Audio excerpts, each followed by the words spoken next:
अच्छा, ये एक वीडियो है जो मुझे व्हाट्सएप मैसेज के थ्रू मिला। मेरे एक फ्रेंड ने मैसेज किया था। मैंने इस वीडियो को देखा। वीडियो को देखकर कुछ गूगल सर्चेस किए क्योंकि मुझे कुछ प्रॉब्लम्स फील हो रहे थे इस वीडियो में, जिसमें से सबसे बड़ा प्रॉब्लम जो मुझे फील हुआ वो था इस पार्ट में, जहाँ पर ये एक इथेनॉल प्लांट के सामने खड़े हैं। ये फैक्ट्री जो इस गांव को इतना पोल्यूट कर रही है कि ये देश का सबसे पोल्यूटेड जगह है। पोल्यूशन को पीक कर रही है। यहाँ बन रहा है एथेनॉल। अच्छा, ये फैक्ट्री इस गांव को इतना पोल्यूट कर रहा है।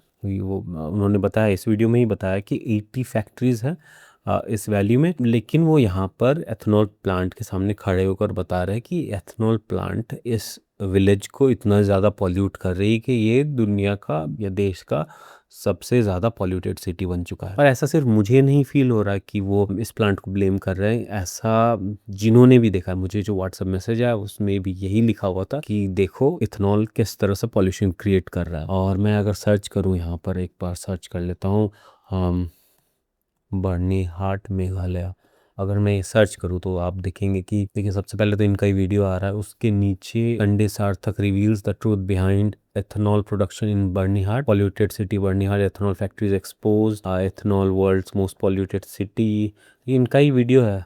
This documentary just exposed Nitin Gadkari's ethanol plan, Himalaya ethanol plant accused of severe pollution despite green fuel push। और इसके कमेंट सेक्शन में अगर मैं चेक करता हूँ, the reality of Nitin Gadkari ethanol scam.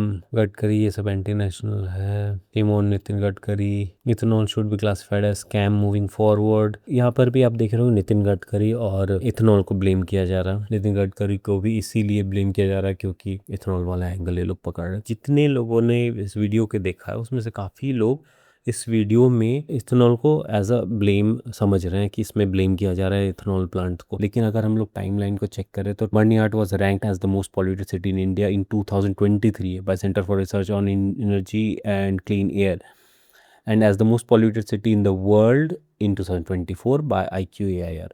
ये रिपोर्ट आया था 2025 के स्टार्टिंग में। और ये जो प्लांट है आपका, when did ethanol plant in Byrnihat become operational? सितंबर 1 2024 में ऑपरेशनल हुआ था ये। मतलब इससे पहले ये ऑलरेडी एक पॉल्यूटेड था।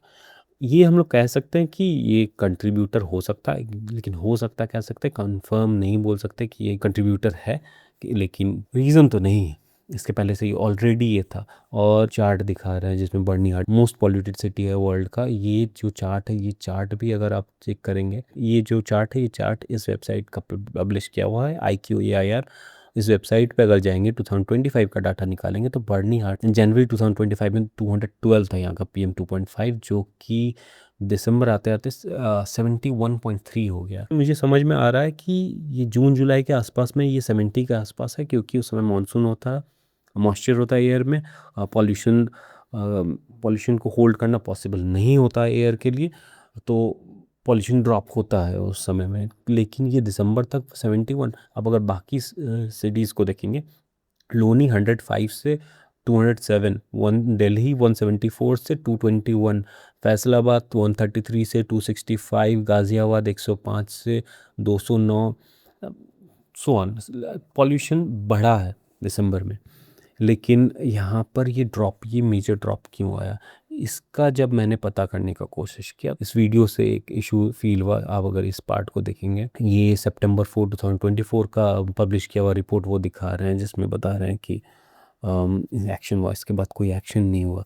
अगर आप ये वेबसाइट पे जाएंगे, ये है शिलोंग टाइम्स का एक आर्टिकल है, ये 6 फरवरी 2025 को पब्लिश हुआ था। इसमें ये बता रहे हैं कि जनवरी 24, 27 और 31 को इंस्पेक्शन कंडक्ट हुआ था, और फिर नेक्स्ट फरवरी 4 को एक फॉलोअप इंस्पेक्शन हुआ था। ये असम ट्रिब्यून में जाएंगे तो यहाँ आपको पता चलेगा कि एक मीटिंग हुआ था जिसमें PCBA यानी pollution control board Assam, NHAI National Highway Authority of India, then local administrators including representatives about 40 industries. Under the corrective measures, industries have been given a phase timeline with a short-term steps to be executed within 6 months, mid-term actions thereafter and long-term sustainability plans in place. मार्च में ये meeting हुई थी, 19 मार्च को, और इस meeting उसके बाद अगर 6 मंथ देखे तो सितंबर आता है, और हमने विंटर में देखा इसका रिजल्ट। अब मुझे पता नहीं एग्जैक्टली इसका रिजल्ट था या कुछ और था, लेकिन अभी करंटली मुझे जो इन्फॉर्मेशन मिला वहाँ डॉट्स कनेक्ट करने पर यही नज़र आता है कि इस मीटिंग का रिजल्ट मिला था। एक इन्फॉर्मेशन और मुझे मिला था कि I don't know if this is correct और नॉट, बट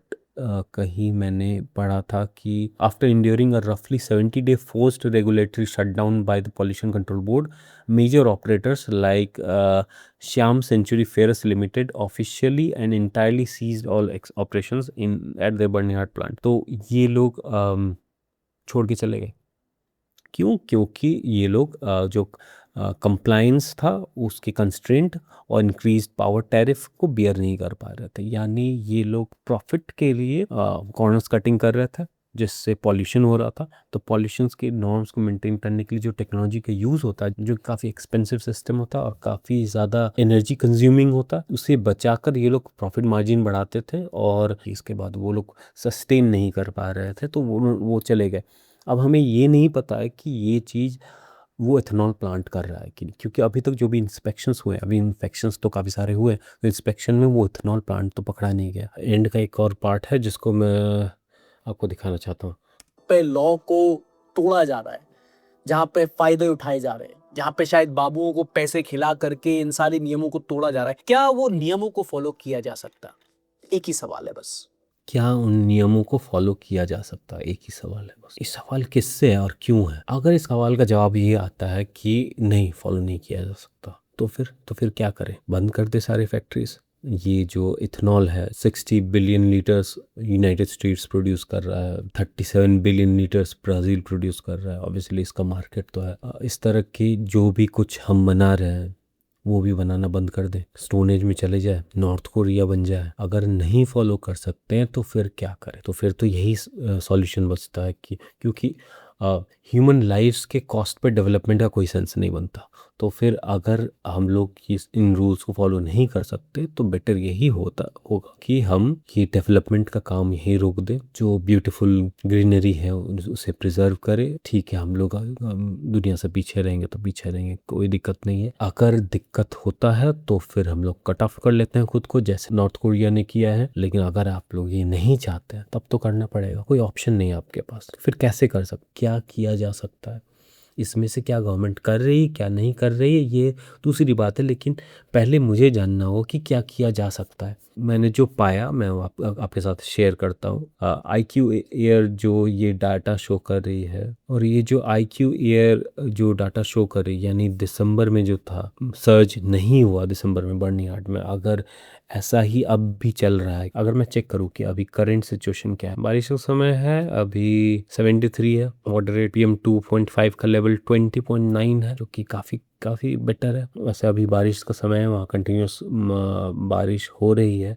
फिर भी कंपेयर टू लास्ट ईयर इस टाइम में तो 60-70 के आसपास था, उसके हिसाब से ये 20.9 काफ़ी बेटर दिख रहा है। ऑब्वियसली नेक्स्ट ईयर की रिपोर्ट में ज़्यादा क्लियर होगा कि ये साल भर कैसा था, और इसीलिए मैं इस इम्प्रूवमेंट की बात कर रहा हूँ क्योंकि ये ऑलमोस्ट हमारे जो सिटीज़ हैं, सारे इंडिया के सारे सिटीज़ है उनके आसपास ये आ चुका है। ये करंट बर्निहाट का 2.5 लेवल है, जो कि 18.5 है, मनाली से भी काफ़ी कम है, गैंगटॉक के काफ़ी क्लोज है। दूसरे टाउन्स हैं मेघालय में, उनसे कंपेयर करें तो उनसे भी कम है। तुरा जो कि एक इंडस्ट्रियल एरिया है, स्टिल यहाँ कोई लार्ज स्केल इंडस्ट्रीज नहीं है जैसे कि बर्निहाट में है। ये करंट सिचुएशन है, और ये बारिश का समय है, तो हम लोग कुछ डेफिनेटली नहीं कह सकते। हमें कंटिन्यूसली मॉनिटर करना होगा। जैसे ही बारिश कम होगा, मॉइस्चर हवा में कम हो जाएगा, विंटर का टाइम आएगा, उस टाइम लेवल बढ़ता है या नहीं ये भी देखना ज़रूरी है।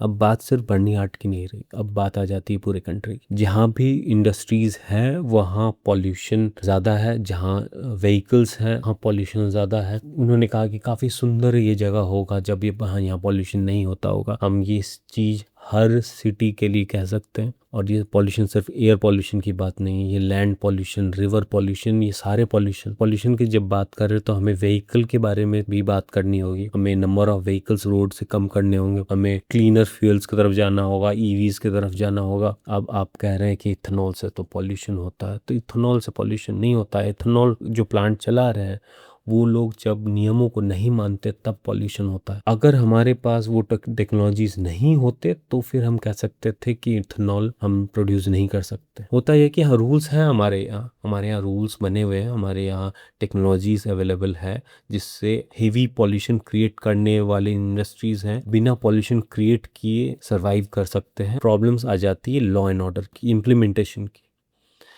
ये इम्प्लीमेंटेशन का प्रॉब्लम है, लॉ एंड ऑर्डर का प्रॉब्लम। अब हमें स्ट्रिक्ट होना पड़ेगा। बहुत बार होता है ऐसा है कि बहुत जगह में बहुत सारे स्टेट्स के पॉल्यूशन बोर्ड जो होते हैं वो काफ़ी स्ट्रिक्ट हैं, सरप्राइज इंस्पेक्शंस करते हैं, लेकिन कुछ कुछ इंडस्ट्रीज़ हैं उनके पास टेक्निक्स हैं जिसके थ्रू वो बचते हैं। उन्हें रोकने के लिए हमें अपना गेम अप करना होगा। तो एक ऑप्शन है स्मार्ट मीटर का ऑप्शन। आप 2 मीटर लगाते हैं, 1 मीटर लगाते हैं मैन्युफैक्चरिंग प्लांट के लिए और 1 मीटर लगाते हैं जो सेफ्टी सिस्टम है उसके लिए। एक पर्टिकुलर टाइम में नोटिस करते हैं कि मैन्युफैक्चरिंग प्लांट में हेवी पावर ड्रॉ हो रहा है और एट द सेम टाइम आपका जो सेफ्टी सिस्टम है वहाँ पर सडन ड्रॉप हुआ है पावर में। इस चीज़ को एक प्रूफ की तरह यूज़ कर सकते हैं। फिर और एक ऑप्शन है online continuous emission monitoring system. ये एक डिजिटल सेंसर है जो कि डायरेक्टली एग्जॉस्ट स्मोक स्टैक्स के अंदर में लगता है। आई डोंट नो ये सारे इंडस्ट्री यूज़ कर रहे हैं या नहीं। ये इवन टैम्परिंग भी होता है तो इसका भी एक इशू रहा है, लेकिन अगर ये चीज़ सही से काम करे तो आप एक तरह से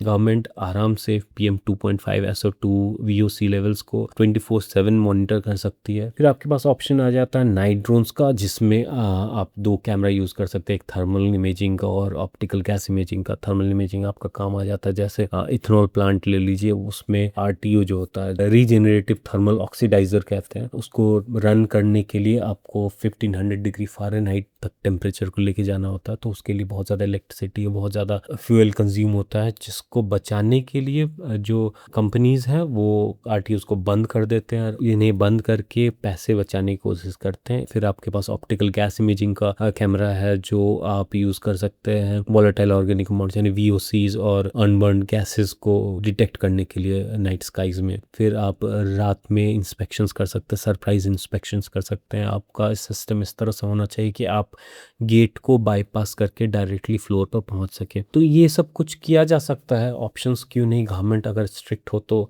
ऑप्शंस है ही।